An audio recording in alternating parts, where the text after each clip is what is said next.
فصل لربك وانحر إن شانئك هو الأبتر الله أكبر বলেন আরো জোরে বলেন আল্লাহু আকবার কোরআনটা কেমন দামি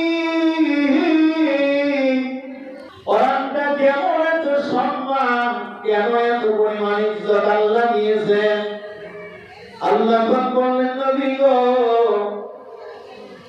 আপনাকে আমি কাউসার দান করেছি ও নবী কাউসার দান করেছি কাউসার নিয়ে আমি আমার আপনার নবী কি কাউসার নিজে পান করবেন আমাদেরকে দিবেন না এরকম কি নবীকে কাউসার দান করেছেন এই কাউসার দান করেছেন শুধুমাত্র আমার নবী নিজের ব্যবহারের জন্য রাখবেন এইরকম না আল্লাহ রাব্বুল আলামিন বলেন নবী গো আপনাকে আমি কাউসার দান করেছি অতএব এই কাউসার আপনি কি করবেন মুফাসসির একরাম বলেন আমার নবী কাউসার আমার নবীর প্রেমিক যারা ছিল আমার নবীর আশিক যারা ছিল আমার নবীর পক্ষে যারা ছিল তাদেরকে কাউসার পান করায়া জান্নাত দিয়ে দেবেন সুবহানাল্লাহ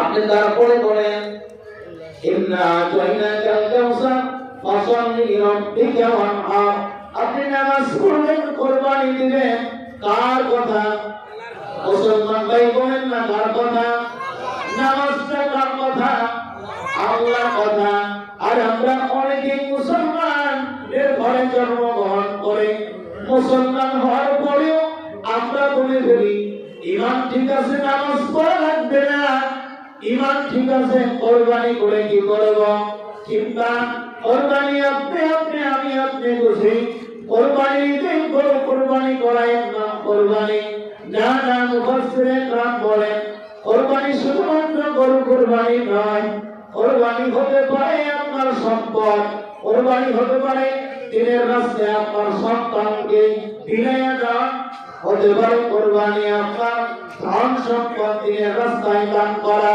হতে পারে আপনার পরিশ্রমের টাকা দিনের রাস্তায় ব্যয় করা হতে পারে আপনি দিনকে আপনার মুখে খাবার তুলে দেওয়া হতে পারে আপনি নিজে না খেয়ে একজন মানুষকে খাওয়ানো এর নাম কুরবানি আর আমরা বুঝে নিয়েছি কুরবানি ঈদে বড় গরু কুরবানি দেওয়ার নামে কুরবানি না আসলে আল্লাহ পাকের ওয়াদার নামাজ পড়া আল্লাহ পাকের ওয়াদার কুরবানি করা এখন বলেন তো যুবক ভাইরা বলেন তো আপু নামাজ পড়লে আল্লাহ খুশি হন না বেজার হন আর আমরা মনে মনে ধরে নিয়েছি নামাজ পড়লে কি হবে আমরা নামাজটা ছেড়ে যদি দিই আল্লাহ রাব্বুল আলামিন বলেন ও নামাজি তোমরা জানো কাল কিয়ামতের ময়দানে বেনামাজির জিহ্বা বের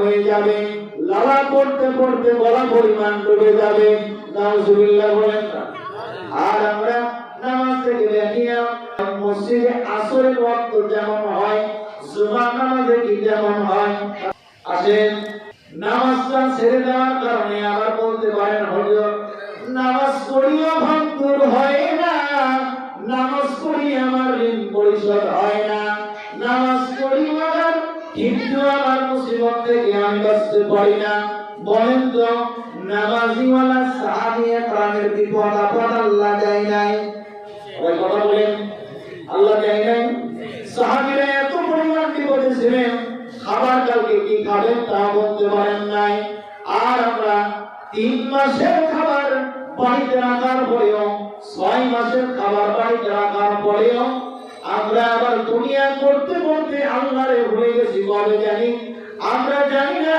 কোন দিন জুমার দিন কোন দিন জোহরের নামাজের ওয়াক্ত ঠিক কিনা কোন দিন জোহর কোন দিন আসর আমরা ভুলে গেছি দুনিয়া করতে গিয়ে আখিরাত আছে কিনা কালকে আমার হবে কিনা আগামী আমার শেষ দিন এটা আমরা ভুলে গেছি ঠিক না আল্লাহর নবী সাহাবী দিল সার। এক গর্তের মধ্যে বসে বসে দুই চোখের পানি ছেড়ে দিয়ে কান্দে। চোখের পানি পড়ে বলে মালিক, ও নবী আল্লাহ, মায়ার মালিক, যেই নবী আমার বাড়ির আঙ্গিনায়, যেই নবী যেখানে ফসল ফলে না আর আপনি ফসলে ভরপুর হয়ে যায়, যে কূপে পানি নাই ওই কূপে হাত বাড়াইলে পানিতে ভরপুর হয়ে যায়। রহমতের নবী, মায়ার নবী আমার বাড়ির আঙ্গিনায়, আমি পারি না মাওলা আমার নবীর সালামের উত্তর দিতে।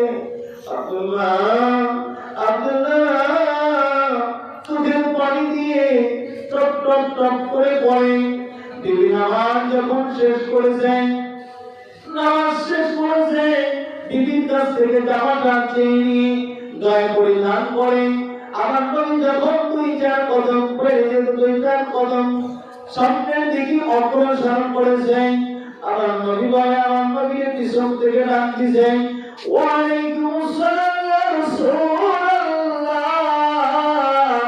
ইয়া হাবিবাল্লাহ। নবী গো দাঁড়াইলেননি, আমার নবী দাঁড়িয়েছে। ও আব্দুল্লাহ, কেন রে আমি সালাম দিলাম তিনবার, উত্তর দিলি না কেন? জানতে চাই উত্তর দিলি না কেন? আমার নবী বলে, আব্দুল্লাহ দুই চোখের পানি দিয়ে দরদর করে পড়ে। আমার নবীকে বলেন, নবী গো আপনার কানটা একটু আমার বুকের সাথে লাগায় নেন। আমার নবী বলেন, কি বলবি রে, কি বলবি বলবি আমার নবী গো। নবীর কান যখন বুকের সাথে লাগায় দিলাম, আমার নবীর চোখ দিয়ে ভেবে ভেবে পানি পড়ে। সাহাবীরা কয়, আব্দুল্লাহ কি বলছিস? আমার নবীরে কি বললি রে? আমার নবীর চোখ দিয়ে ভেবে পানি পড়ে, কি বললি রে? আমার নবীরে কয়, হঠাৎ দেখা নবী গো কি বলছে? আপনার এতিম বলে গালি দিল, আপনার বাবা মা নিয়ে কথা বলেছে নাকি? বলে না রে না, আমি জানি আমার সাহাবীদের মধ্যে গরিব আছে রে, কিন্তু এত গরিব সাহাবী আমি জানতাম না। আব্দুল্লাহ এত গরিব পারবিনি, ও উসমান পারবিনি আমার আব্দুল্লাহ আনসারে রহম বর্ষণ করে দিতে পারবিনি? কি বিস্তারিত বর্ণনা একটু বলেন তো নবী। আব্দুল্লাহ বলেন, নবী গো আপনি যখন নামাজে দাঁড়ান তাকবীরের মধ্যে আপনি বলেছিলেন নামাজ জান্নাতের চাবি। আমি আমার বিবি এই প্রায় 3 মাসের অধিক হয়ে গেল আমার বিবি আর আমি নামাজ পড়ি না। যখন আপনি তাকবীর মারতেন তখন আমি দৌড়াইয়া যাই, আমার বিবিরে মন্দির মন্দির নামাইয়া আমি দৌড়াইয়া যাই। নবী গো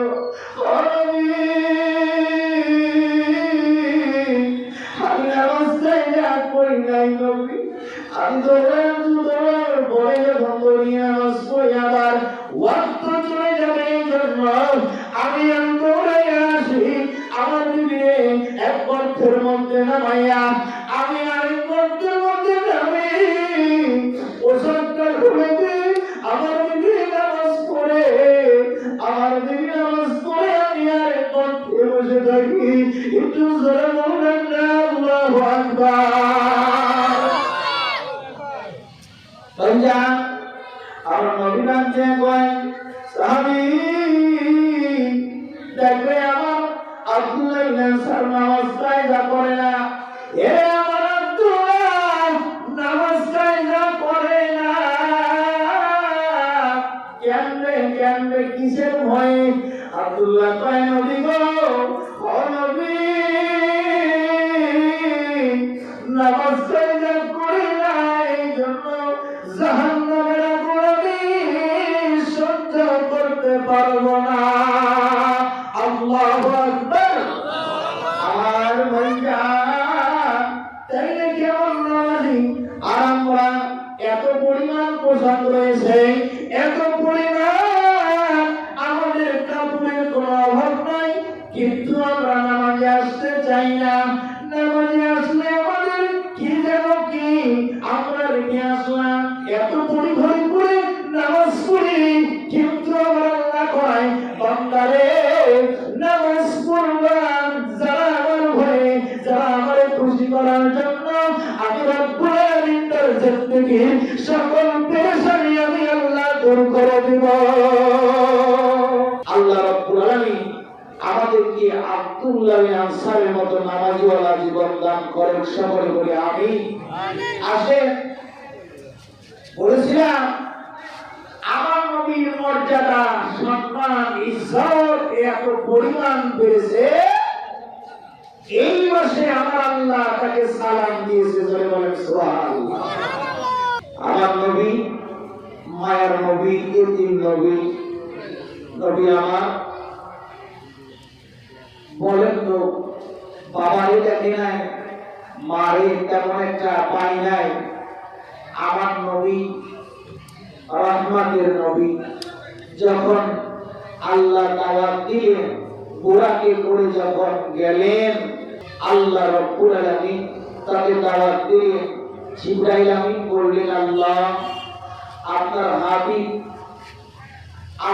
হাবিব প্রথম আসমানের দিকে তাকাইয়া মুস্কি মুস্কি হাসেন, বিষয়টা বুঝলাম না। আল্লাহ নবীকে জিবরাইল জিজ্ঞাসা করলেন, ও জিবরাইল আমার দিকে তাকিয়ে আছো কেন? জিবরাইলকে বলেন, নবী বলেন, জিবরাইল কয়, ইয়া রাসূলুল্লাহ, ইয়া হাবিবাল্লাহ, আপনি মুস্কি মুস্কি হাসেন কেন? সুবহানাল্লাহ বলবেন না? জিবরাইলকে বলেন, নবী বলেন, জিবরাইল হাসি কেন জানোনি? ও জিবরাইল, আমার বন্ধু আমারে দাওয়াত দিয়েছে, আমি নবী চারিদিকে তাকাইয়া দেখি আমার নাম দিয়ে টাকচার করা, আমার নাম দিয়ে ডিজাইন করা, সরে বলেন সুবহানাল্লাহ। আমার বন্ধু এত পরিমাণ সম্মান আর ইজ্জত আমার বাড়িয়েছেন, আমি জানি না, আমি জানতাম না গো জিবরাইল। আমার নবী বলেন, জিবরাইল বলে, নবী গো চলেন না সামনের দিকে অগ্রসর করব। এইভাবে একাধিক প্রথম আসমান, দ্বিতীয় আসমান, পুরান আসমান দিয়ে ডিজাইন করে করে আমার নবীর নাম দিয়ে ডিজাইন করা। আল্লাহু আকবার। আসেন, আমার নবীর শান মর্যাদা বুঝাইতে গিয়ে বলেছিলাম, আমার নবীর উম্মত হতে ধরে আমরা গর্বিত, আমার নবীর উম্মত হতে ধরে আমরা এত মর্যাদাবান, এত পরিমাণ সম্মান আল্লাহ বাড়াইছেন। আসেন ভাইজান, আমার নবী চতুর্থ আসমানে গেলেন, চতুর্থ আসমানে যায় বলেন, নবী বলেন, ও জিবরাইল, চোখের পানি আমি আর ধরে রাখতে পারলাম না। জিবরাইল ইয়া রাসূলুল্লাহ, ইয়া হাবিবাল্লাহ, কেন কাঁদে? নবী বলেন, জিবরাইল ছোটবেলা আমার আম্মা আমি হারিয়েছি, বাবার দেখি নাই কেমন দেখতে। জিবরাইল আমি আমার হাতটা ধরেছিল খাদিজা, ওই খাদিজাও আমার আর খাদিজাও নাই, আমার আপনজন কেউ নাই। আমার আল্লাহ আমার নাম দিয়েছেন, আমার সাথে কথা বলবে, সিদরাতুল মুনতাহা পর্যন্ত কোন নবী যেতে পারে নাই, কোন নবী যান নাই। ভাইজান, আমার নবী বলেন, জিবরাইল কোন সন্তান যদি চাকরি পায়, যদি বাবা মার জন্য কিছু নিয়ে যায়, খুশি হয়ে যায়, বলেন তো ভাইজান, ও বন্ধু, ও ভাইয়া, আমার নবী চোখ দিয়ে বেয়ে পানি পড়ে। নবী আমার কয়, জিবরাইল, আমি তো এত মর্যাদা, এত সম্মান, এত পরিমাণ আল্লাহ ভরে দিয়েছে। ও জিবরাইল, আমি কাউকে বলতে পারবো না, কিন্তু আমার গুনাহগার উম্মত দেখে বলতে পারবো।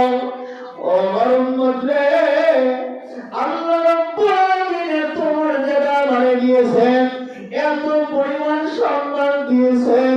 আমার আল্লাহ আমারে কাউসার দান করেছেন, এত পরিমাণ ইজ্জত দিয়েছেন, একটু বড় জোরে বলে যাবে না সুবহানাল্লাহ। জিবরাইল সপ্তম আসমান সিদরাতুল মুনতাহা।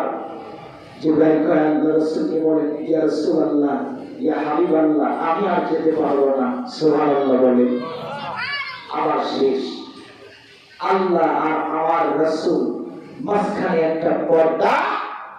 রাসূল আমার আল্লাহ, দুই বন্ধু পাশাপাশি। বন্ধুকে বলেন, ইয়া হাবিব, বন্ধু, তুমি আপনাকে দাওয়াত দিয়েছি আমি, আমার দাওয়াত পেয়ে আপনি খুশি হন নাই? আল্লাহ রাসূল বলেন, আল্লাহ, আমি কেন খুশি হব না? এত পরিমাণ ইজ্জত সম্মান দিয়েছেন আমারে। আমি তো দেখলাম সিদরাতুল মুনতাহার একটি বড়ই গাছ লাগানো। এই বড়ই গাছের এক পাশে আপনার নাম, আরেক পাশে আমার নাম। জয় বলেন আল্লাহু আকবার। বন্ধু, এত পরিমাণ সম্মান ইজ্জত পেয়ে আপনি কেমন লাগে আপনার? বন্ধু, আপনার সবাই ভালো আছে, আপনার শরীর ভালো আছে? আল্লাহ রাব্বুল আলামিন তাকে জিগায়, আমার আল্লাহ বলেন, আপনি কেমন আছেন? আপনি ভালো আছেন কিনা? আমার নবী আল্লাহর কথা শুনে চোখ দিয়ে বেয়ে পানি পড়ে। আল্লাহ বললেন, নবী গো, আপনি কাঁদেন কেন? কেন এত পরিমাণ কাঁদেন? আমার নবী বলেন, আল্লাহ, আমি কাঁদি এই জন্য, আপনি আমারে সালাম দিলেন, আপনি আমারে জিগাইলেন কেমন আছি আমি, একবারে জিগাইলেন না আমার গুনাহগার উম্মতরা কেমন আছে। আল্লাহু আকবার। একবার জিগাইলেন না, আপনি তো আমারে সালাম দিলেন, আপনি আমার উম্মতদেরকে তো সালাম দেন নাই। আমার নবীরে বলেন, ও নবী, আমি কি আপনার উম্মতদেরকে কি বাড়ি বাড়ি গিয়ে সালাম দিয়ে আসবো? আমার আল্লাহ কোন নবী কয়, ও রব, বাড়ি বাড়ি গিয়ে সালাম দেওয়া লাগবে না, কথা দেন, আপনি কিয়ামতের ময়দানে জান্নাতীদেরকে জান্নাত দিয়ে দিবেন, জাহান্নামীদেরকে জাহান্নামে দিবেন। ওই জান্নাতীদেরকে আপনি সালাম দিবেন সামনাসামনি। আল্লাহর নবীকে বলেন, আল্লাহ বলেন, ও নবী, কথা দিলাম আপনার জান্নাতি আমার বান্দা বান্দীদেরকে আমি সামনাসামনি সালাম দেব। আসেন ভাইজান, নবী কেমন? নবী জিগাইলেন কেমন আছে, কেমন আছে আমার উম্মতরা? জিগাইলেন না। আমার উম্মতরা গরিব দেখেন না। এই যে কৃষ্ণপুর থেকে যারা শীতের দিনে বসে বসে ওয়াজ শুনে, কোরআনটা শুনে আপনার দমে যায়, যারা আল্লাহর নাম পায়, ও মালিক, এই বাংলাদেশ থেকে তারা কোরআনের কথা শ্রবণ করে, যারা এই দিঘির পর এই এলাকার মানুষেরা কোরআন শুনে, এদের জন্য কি আপনার কি ভালোবাসা নাই? আপনার কি মহব্বত নাই? আমার আল্লাহ কয়, দুনিয়ার মানুষ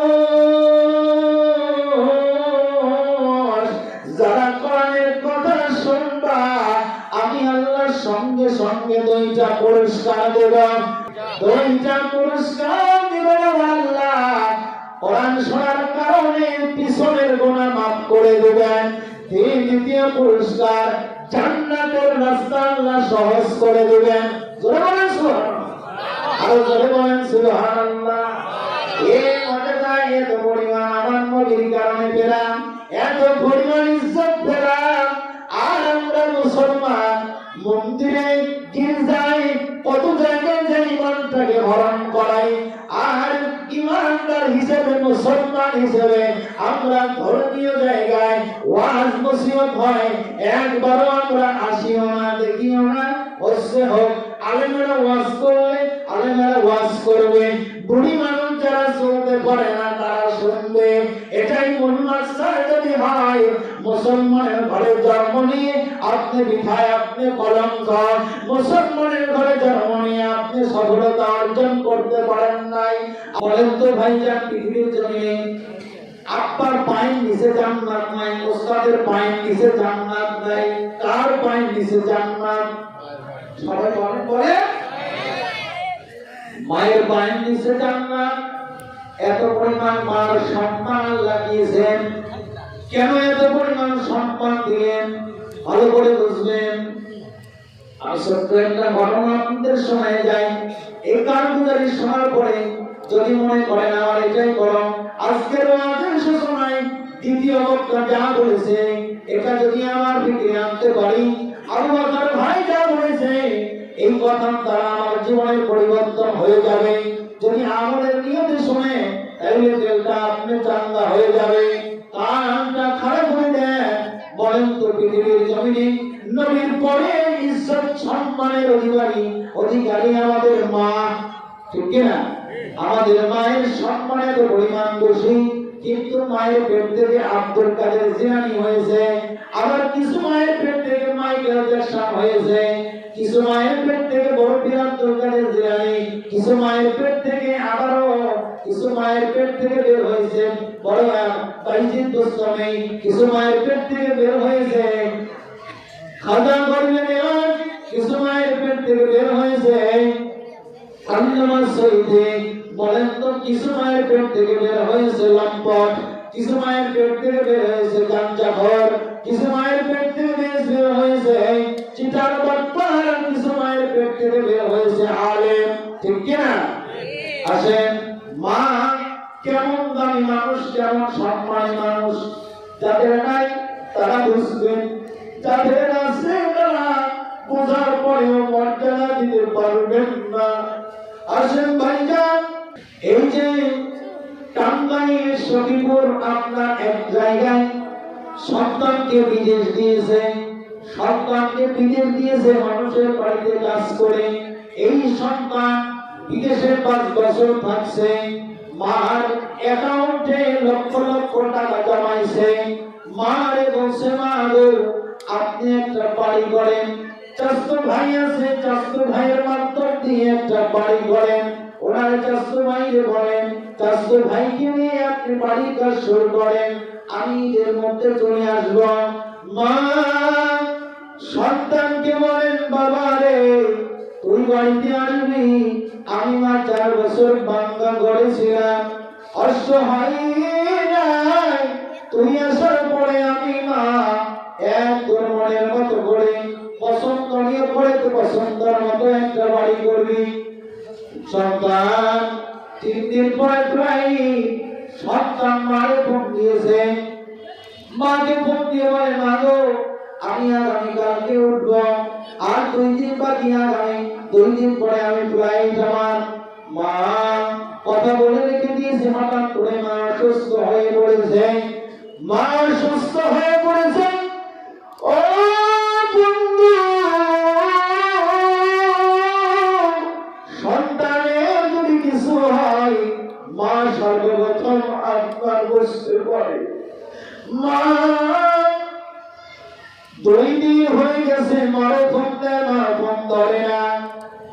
চাচতো ভাইরে ফোন দিয়েছে, চাচতো ভাইরে ফোন দিয়েছে, ভাই রে মা কেন ফোন ধরে না? তোর মা বড় অসুস্থ, ফোন ধরতে পারবে না। সন্তান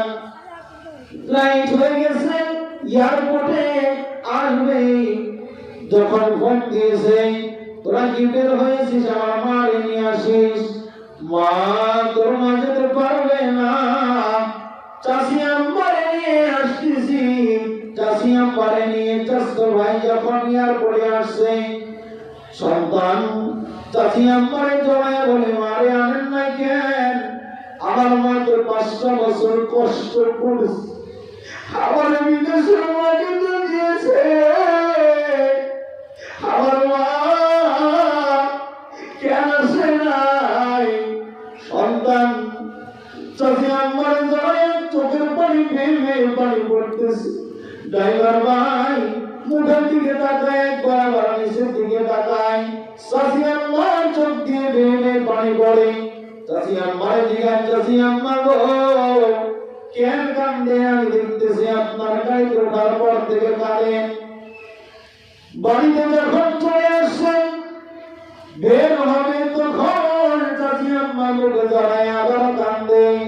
সন্তান ছেলেটা বলে, চাষি আম্মা বুঝলাম না কেন কান্দেন। বাবা রে সন্তান গত রাত্রিতে তোর মাই জমিন থেকে বিদায় হয়ে গেছে, গত রাত্রিতে তোর মা মারা গেছে। সন্তান ছেলেটা পাগলের মতো রাখিস গ্রামবাসীকে ডাক দিয়ে বলে, গ্রামবাসী কই রে আমার মা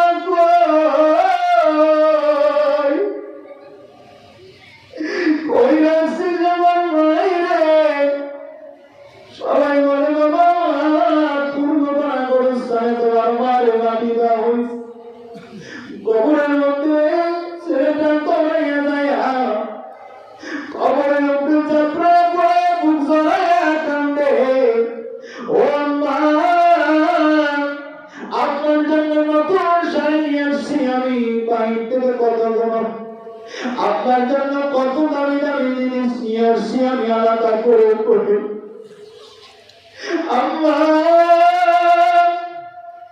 ছোটবেলা বাবা যাওয়ার পরে আমারে আপনি না খাওয়াইছে, বালতির পরে বালতি দিছেন রক্ত। এই আমার আম্মা, আমি এত পরিমাণ টাকা জমাইছি আম্মা, আমি বাড়ি করবো কেমনে, এই বাড়িতে কে থাকবে আম্মা। এলাকার লোকেরা সন্তান ছেলেটাকে ধরে বাড়িতে নিয়ে যা, মাথায় পানি ঢালে, বোঝায় আনে বাবা বোঝায় যান, সারা জীবন মা বাবা বেঁচে থাকে না। হুজুর আপনি জানেন না এই মা আমার এসএসসির পরীক্ষার পরম্পরা করার জন্য আমার এই মা কত পরিশ্রম করে টাকা গোছায়া গোছায়া আমার মা আমার দিয়েছে।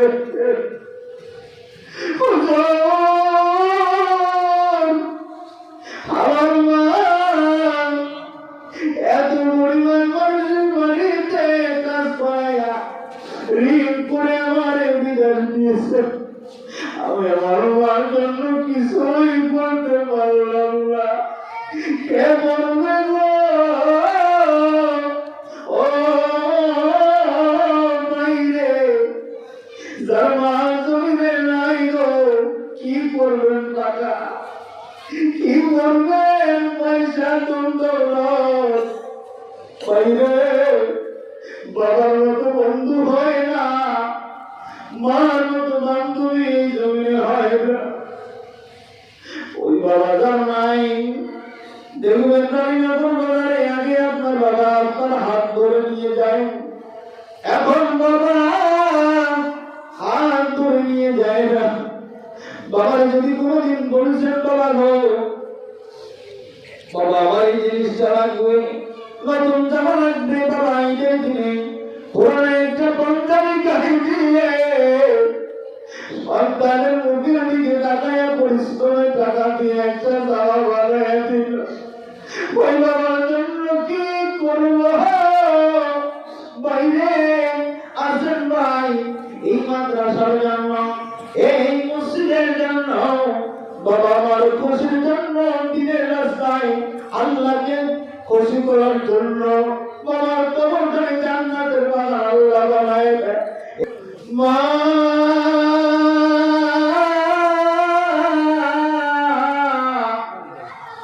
আমি 5 বছর পর বিদেশ থেকে আসলাম গো মা, ঘরে আমার ঘুম হয় না। আপনি না বলছিলেন একসাথে আমরা খাবার খেয়ে ঘুমাবো। মা আপনি কবরে আর আমার ঘুমায় না, আমি রহিম কেমনে ঘুমাই? বন্ধু ছেলেটা রাত্রেবেলা কবরে যায় কান্দে, সবাই বলে পাগল হয়ে গেছে, একে ডাক্তার দেখাও। এলাকাবাসীকে ডাকতে বলে, এলাকাবাসী রে, ও মহিলা, ও তাছাড়া জানো না এই মা বালতির পরে বালতি রক্ত দিয়েছিল। এই মা আমার মায়ের ডান পাশে পেশাব করে দিয়ে বাম পাশে রাখতো, আমার মায়ের ডান পাশে পেশাব করে দিয়ে বাম পাশে রাখে, কখনো আবার বুকের পুরে রাখে। আমার মা কত রাত্রি নাই ডিউটি করলো, একটা রাত্রিতে আমার মা নাইটে ডিউটি করার বিল চাই নাই। জোর বলবেন না আল্লাহু আকবার। বাবা তোমরা কাবা জানিও, বলেন বাবাকে তোমরা কাবা জানিও, মদিনা জানিও।